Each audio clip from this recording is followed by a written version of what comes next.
Oke, assalamualaikum warahmatullahi wabarakatuh. Welcome back di channel YouTube Yan Blue 78, channelnya para pecinta pariwisata dan kebudayaan. Oke, hari ini saya tidak akan membahas tentang pariwisata atau kebudayaan.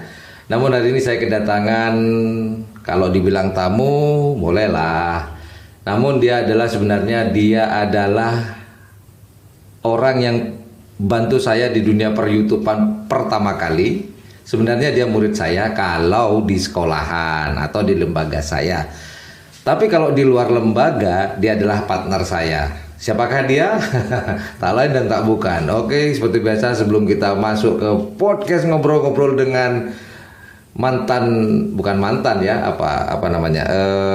teman yang bantu saya pertama saya bangun YouTube Yan Blue 78 ini di channel YouTube Yan Blue 78. Hari ini dia pulang setelah melanglang buana di luar Indonesia.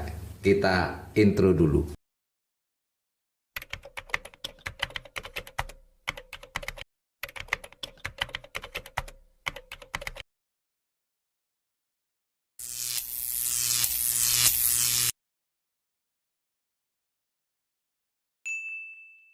Oke, langsung aja.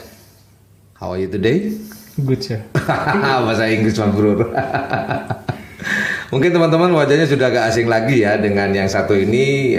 Mungkin teman-teman yang sudah subscribe lama banget nih pasti kenal dengan wajah ini karena kita sudah bangun YouTube tahun 2019, Rul ya.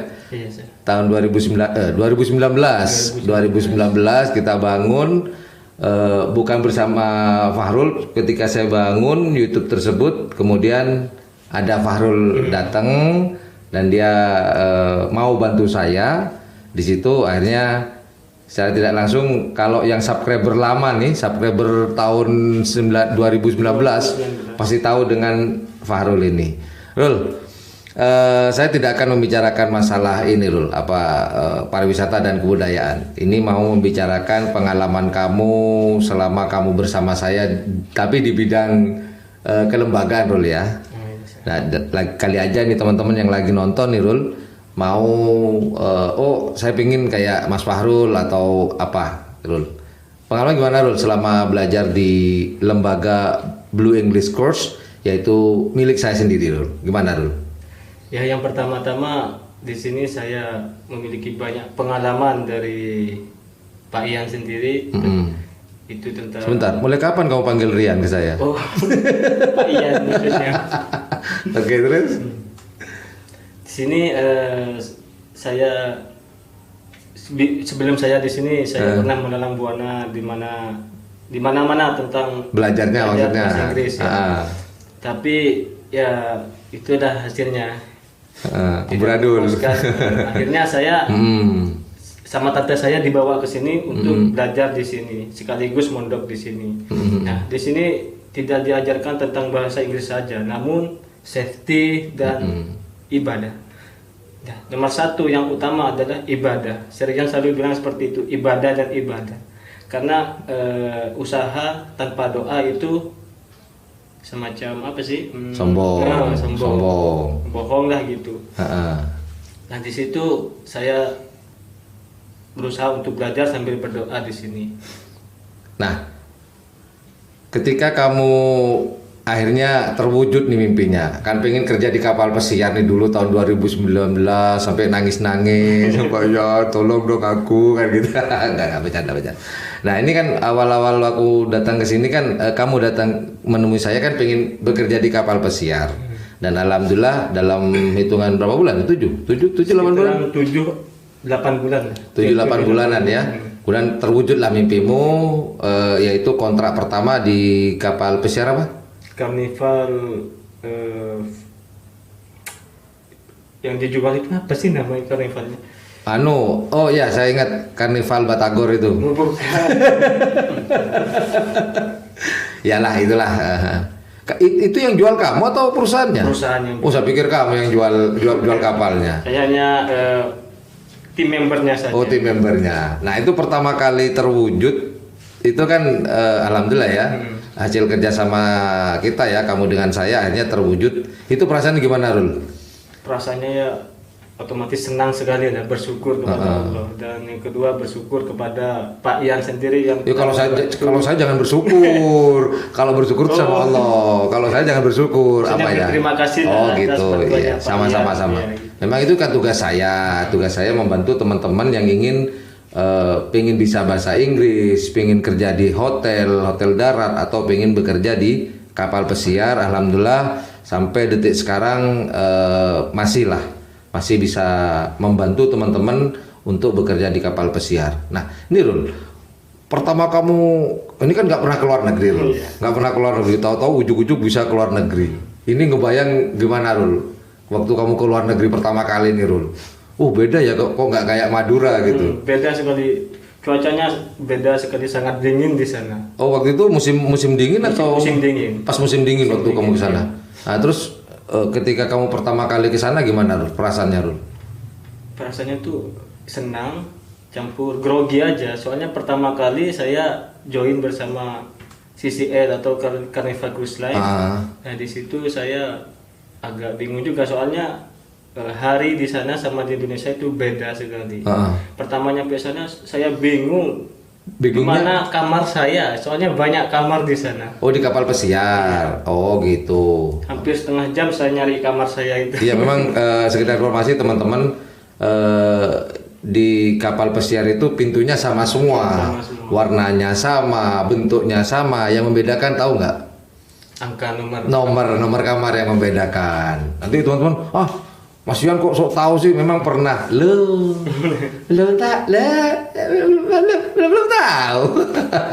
Alhamdulillah saya pernah ada di kapal pesiar sebelumnya, itu tahun 90-an.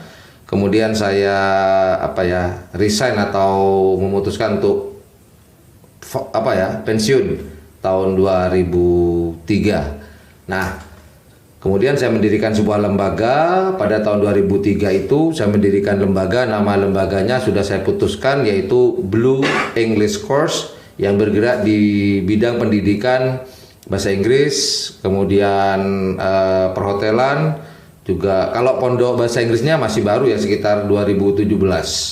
Tapi kalau bantu teman-teman yang berangkat ke kapal pesiar, wah udah banyak, udah lama. Dan termasuk Fahrul yang paling terbaru ya, tahun 2019. Iya, kamu belajar 2019. Berangkatnya tahun 2020 ya? 2019 juga ya? 2020 tahun bulan. Iya, 2020, Rul. Saya ingat banget itu 2020. Waktu itu kamu sedih, kita harus berpisah. Nah, ini Rul, mungkin ada teman-teman yang ingin bergabung dengan Blue English Course atau apalah, mungkin ada yang perlu disampaikan, testimoni lah, kesan-kesan kamu mulai dari BEC sampai kamu bekerja di kapal pesiar. Oh ya, sekarang kontrak kedua ya? Kedua, alhamdulillah kontrak yang kedua. Kontrak kedua. Oke, mungkin ada teman-teman Rul, mungkin ayo apalah, terserah. Kesan-kesannya yang pertama di sini kita belajar bahasa Inggris tentang grammar, pronunciation dan lain-lainnya.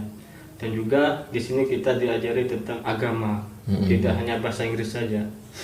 Nah, alhamdulillah di sini saya cuma belajar sampai 7 bulan atau 8 bulan. Saya sudah bisa bahasa Inggris. Dan alhamdulillah interview pertama kali di sini saya langsung diterima. Untuk para teman-teman yang yang melihat channel ini, kalau ingin berangkat atau bekerja di kapal pesiar, jangan lupa datang ke sini, pasti dibantu oleh Pak Ian. Program-programnya Rul, yang kamu dapat di sini Rul, sehingga kamu waktu pertama kali naik kapal atau on board nih, itu mental kamu kan insya Allah sudah betul-betul siap ya. Iya. Nah, ini pembelajaran apa yang didapat, program apa saja yang didapat di lembaga ini, Rul? Terutama mental itu sangat penting bagi pemula, karena mental itu ada salah satu mendukung kemauan atau keberanian seseorang. Pak Ian di sini selalu mengajari tentang bahasa Inggris dan juga mental dan safety first. Emang safety takut teman-teman nggak tahu nih apa itu safety on board ya. keselamatan yang pertama. Keselamatan di kapal ya, safety on board. Nah, kita di sini bahasa Inggris diutamakan, tapi ketika sampai di kapal safety first yang harus diutamakan. Itu yang paling penting ya, karena berurusan dengan keselamatan jiwa kita sendiri dan keselamatan para penumpang. Begitu. Nah, ini Rul, pertanyaan terakhir Rul. Kira-kira balik kapan nih Rul? Diperkirakan balik lagi ke Karnival nih Rul? Insya Allah 2 bulan lagi atau 3 bulanan. Kalau bisa 2 bulan ya? Iya. Normalnya 2 bulan. Ya memang normalnya untuk yang vacation atau send off memang 2 bulan. Oke lah, saya doakan semoga Mas Fahrul ini akan segera kembali ke perusahaannya, yaitu di Karnival Rul ya. Dan bisa bekerja kembali dan bisa memberikan motivasi buat teman-teman yang ingin bekerja di kapal pesiar. Seperti itu Rul ya. Oh ya Rul, boleh tanya, aslinya dari mana sih? Dari Arosbaya. Arosbaya. Oke, Mas Fahrul ini dari Arosbaya. Sedikit cerita bahwa dia pernah belajar keliling-keliling sampai ngabisin berapa juta, itu berjuta-juta, dan alhamdulillah akhirnya bertemu dengan saya. Itu sudah jalan dari Allah ya untuk kita dipertemukan, dan alhamdulillah nggak sampai 1 tahun Fahrul bisa berangkat ke kapal pesiar. Kurang lebih seperti itu. Terima kasih Rul atas waktunya, dan terima kasih atas oleh-olehannya. Banyak bro, oleh-olehnya lumayan. Sering-sering aja begitu. Gak. Yang penting ingat dengan saya sudah terima kasih. Nggak ingat juga nggak apa-apa. Yang penting saya sudah melaksanakan tugas saya dan membantu untuk mewujudkan apa yang diharapkan. Itu yang paling penting. Well, itu aja teman-teman obrolan saya dengan Mas Fahrul. Dulu murid, sekarang teman. Nggak tahu dia merasa murid atau nggak ngerti, saya itu urusan dia. Tetap merasa murid. Ya udahlah, terserahlah. Yang penting terus sukses. Jangan lupa pesan-pesan saya ketika kamu sudah ada di luar negeri, selalu diingat. Oke, itu aja teman-teman obrolan saya dengan Fahrul, kameramen atau asisten atau yang membantu saya pertama kali di YouTube, di channel YouTube saya, channel YouTube Ian Blue 78. Well, thank you for watching my channel. Jangan lupa jika suka dengan channel ini dan menganggap channel ini adalah channel yang informatif, edukatif, dan juga menghibur, jangan lupa untuk memencet tombol like, share, dan subscribe-nya. Ingat jika ikhlas. Kalau nggak ikhlas, lewati aja. Yang penting nonton. Ntar kalau udah ikhlas, baru pencet tombol like, share, dan subscribe-nya. Dan jangan lupa di sebelah tombol subscribe itu ada tombol lonceng. Well, thank you for watching my channel. Assalamualaikum warahmatullahi wabarakatuh. Yudada, bye-bye.